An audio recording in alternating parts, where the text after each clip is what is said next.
Halo Sobat Cedekia sekalian, apa kabar? Kita bertemu lagi di video terbaru dari Cedekia Financial Center yang akan membahas tentang obligasi negara terbaru. Nah, di bulan Oktober ini kita ada obligasi negara yang baru saja rilis kemarin Senin. Dan ini akan ada sampai dengan akhir bulan ini, yaitu adalah ORI 24. Nah, ini adalah surat utang negara yang tentu saja ya seperti video-video sebelumnya bahwa kalau ini dikeluarkan oleh negara maka ini termasuk contoh atau salah satu alternatif investasi low risk atau rendah risiko yang tentu saja imbal hasilnya berupa passive income. Dan passive income itu kita harapkan lebih besar daripada inflasi.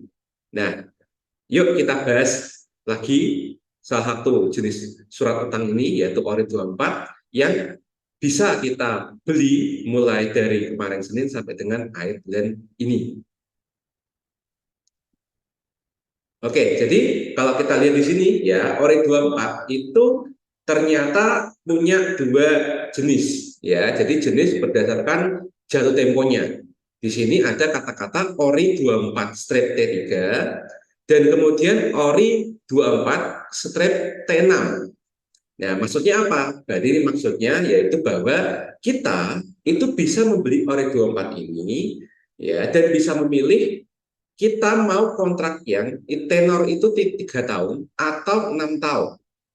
Jadi tergantung ya, kalau misalnya kita punya uang dingin dan kita memprediksi bahwa nanti kelak makroekonomi Indonesia itu akan kemana, kita lebih nyaman untuk yang jangka menengah, yaitu 3 tahun atau 6 tahun. Nah, tapi sebelum kita mendiskusikan hal itu, kita akan lihat dulu ya, karakteristik dari ORI 24 ini.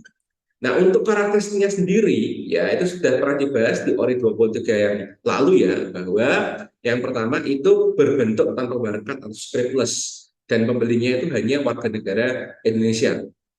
Kemudian yang kedua, ya itu sifat kuponnya adalah tetap atau fixed rate. Artinya kalau misalnya Indonesia itu mengalami makroekonomi yang bagus atau makroekonomi yang sedikit jelek di masa depan, dan itu akan membuat suku bunga acuan yang ditetapkan oleh Bank Indonesia itu naik turun, ya kita tetap akan menerima passive income sesuai dengan apa yang ditetapkan sejak awal penjualan ORI 24 ini. Dan ORI 24 ini adalah salah satu surat utang yang diterbitkan pemerintah dan bisa diperjualbelikan di pasar sekunder. Ya, tetapi karena ini adalah SPN retail, maka biasanya itu ada semacam fitur early redemption. Nah, early redemption ini ya itu biasanya setahun atau bahkan setengah dari tenor yang sudah ditetapkan. Nah, nanti akan kita bahas atau kita lihat lagi ya lebih mendalam. Kemudian untuk minimal pembelian itu adalah 1 juta dan maksimal 5 miliar untuk ORI 24T3 dan 10 miliar maksimal untuk ORI 24T6 ya. Jadi untuk masalah keterjangkauan ini juga masih terjangkau ya untuk para investor retail yang ya baru pemula ya mau coba-coba atau mungkin memang budget yang untuk uang dingin itu memang hanya sedikit. Tapi juga kita bisa lihat bahwa kalau misalnya kita adalah orang-orang yang memiliki uang dingin di atas 1 miliar, kemungkinan besar ORI ini bisa menjadi salah satu alternatif yang tepat untuk sobat cendekia sekalian. Ya, nah, kemudian kita bisa lihat untuk keuntungannya sendiri, kita lihat ya, kupon dan pokok dijamin undang-undang, itu pasti ya. Kemudian kupon ditawarkan lebih tinggi dibandingkan rata-rata tingkat bunga deposito bank BUMN. Ya, ini memang patokannya deposito bank BUMN ya. Kira-kira sekarang tuh sekitar 2,4 atau 2,5%. Kalau kita deposito di bank BUMN setahun. Kalau di bank BPR itu 6,75% ya maksimal, tetapi pajaknya itu sendiri berbeda ya, karena pajak PPh untuk deposito itu 20%, sementara pajak final untuk obligasi itu adalah 10%. Seperti itu ya, nanti akan ada hitung-hitungannya, kita akan bahas lebih lanjut. Kemudian nih ya, ini kuponnya dibayar setiap bulan. Jadi kalau misalnya sobat cendekia sekalian itu suka ya dengan model passive income ya yang dibayarkan setiap bulan ke rekening ya, itu ini cocok untuk para sobat cendekia sekalian. Dan ini bisa diperdalamkan di pasar sekunder. Jadi ini ya, kalau misalnya tidak puas dengan passive income-nya, ya siapa tahu nanti passive income ditambah dengan capital gain. Ya, itu kalau misalnya makroekonomi dari Indonesia itu sendiri mendukung dan setelah ini ada capital inflow yang cukup bagus. Tapi biasanya memang mengandalkan ini tren ya, tren di mana suku bunga tabungan di Indonesia atau suku bunga acuan di Indonesia itu turun ya, kita berharapnya begitu supaya nanti harga obligasi ORI 24 ini itu bisa cenderung naik. Kalau misalnya suku bunganya tetap atau bahkan suku bunganya naik, itu bisa aja malah harganya turun ya. Jadi intinya adalah kalau misalnya mau aman aja, ya silakan beli ini terus ditahan sampai 3 tahun atau 6 tahun, tergantung kontraknya yang dipilih apa. Ya, terus dapat pasuk income bulanan, selesai, nggak ada masalah. Ya, tidak ribet, tidak ada drama apa-apa. Tetapi kalau Anda itu tipe investor yang juga ingin mengejar capital gain, nah sekarang ingat ya, hukum makroekonomi yang akan mempengaruhi yield dan juga harga beli atau harga jual dari obligasi. Nah, terus kemudian ya karena itu berpotensi memperoleh capital gain ya, tapi potensi loh ya, karena kalau ada potensi capital gain berarti ada potensi capital loss. Jadi sekali lagi ketika berinvestasi di instrumen yang model yang kontrak-kontrakan kayak gini, pastikan uang dipakai itu adalah uang yang dingin. Seperti itu ya. Terus kemudian kalau misal butuh uang pun ya, kalau ada risiko capital loss, kenapa nggak dijadikan jaminan aja gitu pada pihak lain. Nah, tapi ini juga sesuai kebijakan ya masing-masing mitra distribusi.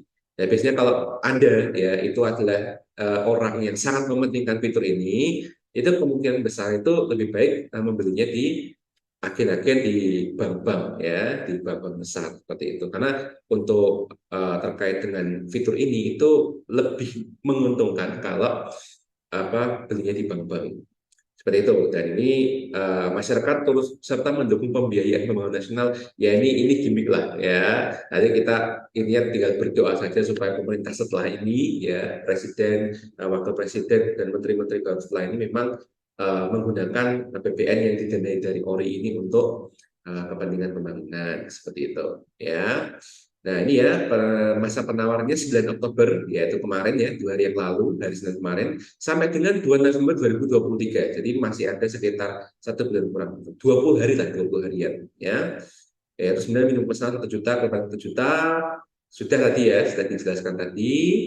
Oke, terus kemudian pembayaran kupon tiap bulan setiap tanggal 15. Dan kupon pertama dibayarkan tuh tanggal 15 Desember 2023. Seperti itu. Dan itu dibagikannya pada hari kerja. Seperti itu ya. Nah, terus kemudian minimum holding period ya itu adalah pada 1 kali periode pembayaran kupon. Jadi selama belum mencapai tanggal 15 Desember, kita tidak bisa memperjualbelikannya di pasar sekunder. Intinya seperti itu. Ya, dan ini ya dapat dipindah-bukukan melalui tanggal 16 Desember 2023. Ya, tugas lainnya yang tadi saya bilang itu. Ya, kalau udah bosan silakan dijual, itu aja. Ya. Oke, untuk kuponnya sendiri yang bersifat fix ya, itu ada dua. Yaitu kalau yang milih tenor 3 tahun itu adalah 6,1% PA, itu per annum atau per tahun. Ya, 6,1%, tapi ini belum dipotong pajak ya, pajak penghasilan final 10%. Jadi kalau yang 6,1% nih ya kira-kira 5,5%-an ya. Terus kemudian yang 6,35 itu nanti ya paling nggak ya sekitar 5,7 atau 5,6%. Ya, seperti itu. Nah, terus kemudian kalau kita lihat ya, di mana aja sih bisa belinya? Ya, mitra distribusinya itu bisa juga dilihat ya di website Kementerian Keuangan. Sebagian besar memang bank ya, jadi memang yang diincar lebih banyak adalah orang-orang yang berduit, dan biasanya orang-orang berduit itu adalah generasi baby boomer atau yang masih hidup, terus kemudian generasi X ya, terus kemudian generasi Y yang lahirnya itu sekitar tahun 80-an. Itu biasanya lebih condong untuk fokus duitnya itu ngedon di bank. Dan ketika ngedon di bank ada instrumen investasi seperti ini, biasanya minta ya mungkin manajer investasi prioritasnya ya yang di setiap bank itu ada untuk pembeli Ori 24 ini. Tetapi karena saya dan kemudian sebagian besar teman-teman saya itu adalah generasi Y yang muda, kemudian juga generasi Z, ya, itu kemungkinan besar lebih tertarik untuk belinya itu bukan lewat bank, tapi lewat berbagai upper atau fintech. Ya, upper itu sebenarnya agen penjual efek reksadana. Tetapi kebetulan mereka itu yang ditunjuk itu, ya itu juga menjual SBN. Nah, tapi sekali lagi yang perlu dipercaya itu adalah nama-nama yang ada di sini ya. Jadi misalnya nih, ini kan banyak bank, kemudian juga ada sekuritas nih, ya. Nah, yang fintech-fintech itu seperti apa? Nah, misalnya Bibit, ini fintech reksadana, Investri, ini fintech P2P lending, kemudian Tanam Duit, terus kemudian Modelku dan Fantastik, ini reksadana juga ini, Modelku ini berarti P2P, terus kemudian ada juga Bareksa, ya. Jadi kira-kira itu, ya. Kira-kira untuk P2P lending saya sendiri tidak menyarankan karena jujur kalau model B2B lending itu saya lebih deg-degan kalau misalnya itu bisnis risk dari perusahaan-perusahaan yang sudah disebutkan tadi itu, ya, seperti kayak model itu atau investor ini itu rada-rada gampang goyang. Maka seenggaknya ya untuk misalnya di aplikasi, mungkin aplikasi lebih ke arah upper, ya seperti ini ya di Bareksa, ya, ini sudah tersedia juga. Kemudian Bibit ya seperti ini tampilannya ya nanti, tapi ini versi PC ya. Silakan kalau misalnya lewat HP bisa disesuaikan ya. Silakan lewat HP. Terus kemudian di sini ya ada tanam duit juga, ya tanam duit juga. Jadi kalau saya sendiri itu memang cenderung memilih salah satu dari ketiga ini. Nah, kebetulan saya sendiri itu sudah terlanjur punya akun yang khusus untuk investasi obligasi itu di Bareksa. Ya, tetapi kalau sobat cendekia sekalian punyanya di Bibit, ya enggak apa-apa, ya bisa. Terus kalau punyanya di tanah duit juga nggak apa-apa, ya bisa seperti itu. Nah sekarang, bagaimana ini hitung-hitungannya? Ya, dengan 6,1% gross, dengan 6,35% gross per tahun, itu gimana ini? Apakah ini cukup cucuk ya, cucuk atau cuan gitu? Ya, ya kita lihat aja di sini. Ya, ini saya buka dulu Excel-nya, ya, buka dulu Excel-nya. Di sini saya tidak membuat ya guidance-nya yang bisa diubah-ubah. Ya, jadi kalau kita ngomongin tentang ORI, SBN, kita kalau bandingkan itu harus dengan instrumen yang sejenis atau instrumen yang kadar resikonya sama, ya, yaitu dengan deposito biasanya. Nah, apakah ini bisa dibandingkan dengan RDPU, reksadana ya, reksadana pasar uang atau reksadana pendapatan tetap ya? Karena kan kalau RDPU kan isinya deposito juga kebanyakan. Terus setengahnya kadang-kadang juga surat utang juga tuh, ya. Terus kemudian RDPT bisa aja itu kan isinya kan surat utang pemerintah juga. Ada juga surat utang korporasi. Kenapa nggak dibandingkan dengan reksadana? Ya simpelnya begini, karena ORI itu adalah kendaraan untuk passive income.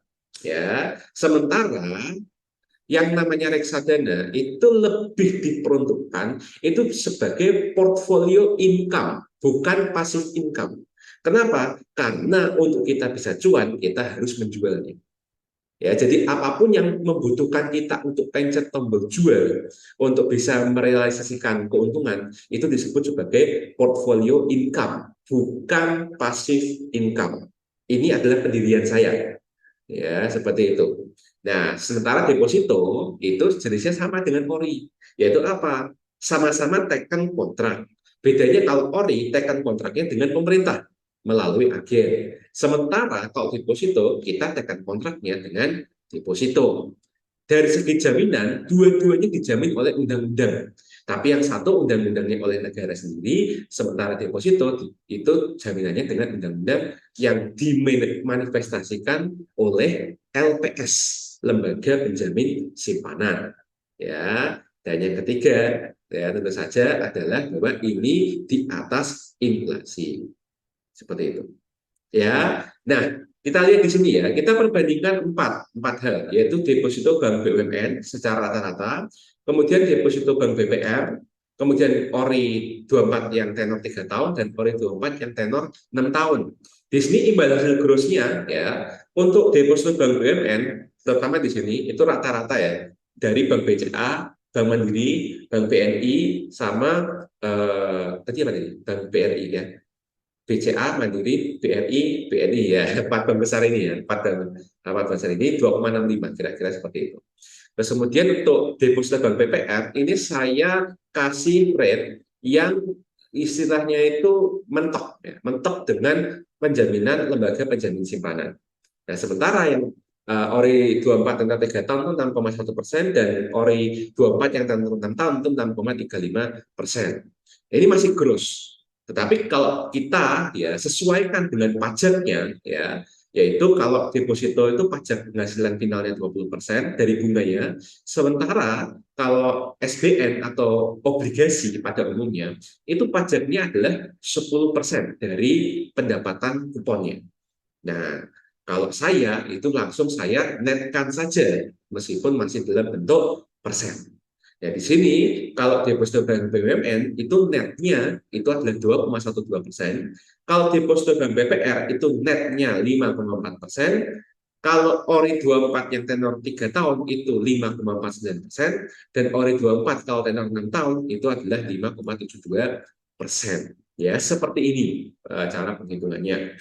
Nah, setelah kita dapat netnya, kita tinggal masukkan saja ya angka dari modal investasi kita. Ya, ini saya pertama kali ya, itu akan mencontohkan bahwa misalnya kita punya modal 1 miliar. Nanti pasif income per tahunnya berapa? Kemudian pasif income per bulannya itu berapa untuk masing-masing instrumen ini dan kita perbandingkan. Ya, nah kalau misalnya 1 miliar dimasukkan ke deposito bank BUMN, maka per tahun ya kita akan mendapatkan 21.200.000. Ya, ini sudah dipotong pajak, tetapi belum termasuk yang namanya administrasi. Ya, seperti itu. Administrasi, fee apapun ya yang ada di bank itu belum termasuk hitung di sini. Terus kemudian kalau jadi per bulan berapa? Berarti per bulan itu sekitar 1,77 ya, 1,7 jutaan per bulan. Nah, terus kemudian untuk deposito bank BPR, ya, kalau kita tempatkan 1 miliar, kita mendapatkan passive income 54 juta atau 4,5 juta per bulan, seperti itu. Ya, ini sudah di atas UMR Semarang lah istilahnya ya. Di atas UMR Semarang, asalkan punya modal minimal 1 miliar, udahlah nggak usah kebanyakan gaya, cukup biaya hidup saja dipenuhi. Ya, itu sudah bisa mencukupi 1 bulan lebih ya kebutuhan hidup. Ya, karena mungkin banyak yang nggak tahu ya bahwa UMR itu sebenarnya dimaksudkan untuk menghidupi biaya satu orang. Tetapi kebanyakan orang ya masih nggak tahu ya dan menganggap bahwa UMR itu adalah penghasilan untuk satu keluarga. Padahal bukan begitu hitungannya harusnya ya. Seperti itu. Jadi asalkan kita punya uang 1 M dan kita mau ongkang kita dapat duit, ya deposito bank BPR bisa selesai, kelar urusan. Ya, tapi syaratnya tidak boleh naik level gaya hidupnya. Harus benar-benar mementingkan sandang pangan papan, itu saja. Nah, kalau ori 24 tenor 3 tahun bagaimana? Nah, kita bisa lihat di sini ya bahwa sejak awal imbal hasil netnya itu nggak beda-beda jauh amat. Di sini kita bisa lihat bahwa kalau modalnya 1 miliar, maka bedanya dengan deposito bank BPR itu cuma 900.000 per tahun. Ya, kalau dalam per bulan berarti bedanya cuma 75.000 per bulan bedanya. Seperti itu. Ya, jadi mungkin yang bikin ini ya, yang bikin apa nelangsa dikit ya, atau yang bikin agak mikir-mikir itu adalah enaknya saya punya uang segini itu masuknya ke bank BPR deposito atau ori. Ya, seperti itu. Nah, terus kemudian kalau yang ori 24T6 ya, ini kalau kita punya 1 miliar dimasukkan ke ori 24 tenor 6 tahun, dapatnya passive income itu adalah sekitar 57.150.000 atau per bulan itu passive income-nya 4,7 juta sekian.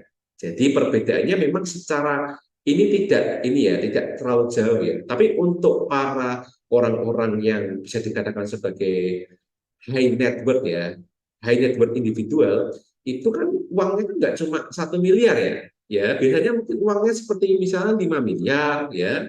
Kalau 5 miliar makin kerasa itu. Tiap bulan dapatnya 20 jutaan ya dibandingkan dengan kalau di Indonesia di Bank BUMN cuma 8,8 juta per bulan. Tapi kalau di ORI 23 juta per bulan. Nah, apalagi kalau misalnya mepet ya, tadi kan maksimum 10 miliar ya. Bagaimana kalau 10 miliar? Nah, kalau 10 miliar berarti passive income per tahunnya 571 juta sekian. Atau kalau per bulan jadinya 47 juta sekian per bulan. Ya, jadi silakan untuk para sobat cendekia yang termasuk dalam kategori high net worth individual, ya silakan kalau misalnya punya uang tinggi segini, ini sudah ada panduannya. Tetapi sekali lagi yang namanya keputusan itu selalu berada di tangan masing-masing investor, ya seperti itu. Nah, bagaimana kalau misalnya saya itu orang yang nggak punya 10 miliar, saya cuma punyanya 1 juta, ya nggak apa-apa, ya tinggal kita ubah seperti ini. Berarti passive income-nya itu per bulan, ya kalau di ORI itu sekitar 4.500, 4.700.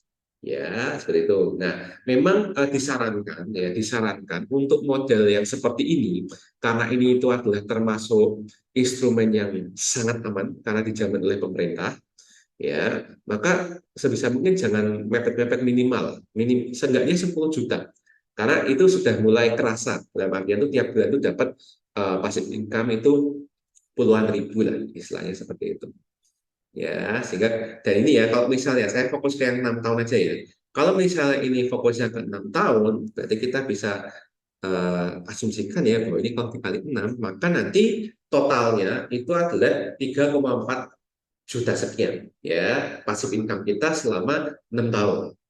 Ya, berarti kita nanti kembali 10 juta dan selama 6 tahun itu kita akan mendapatkan uang totalnya 3,4 juta.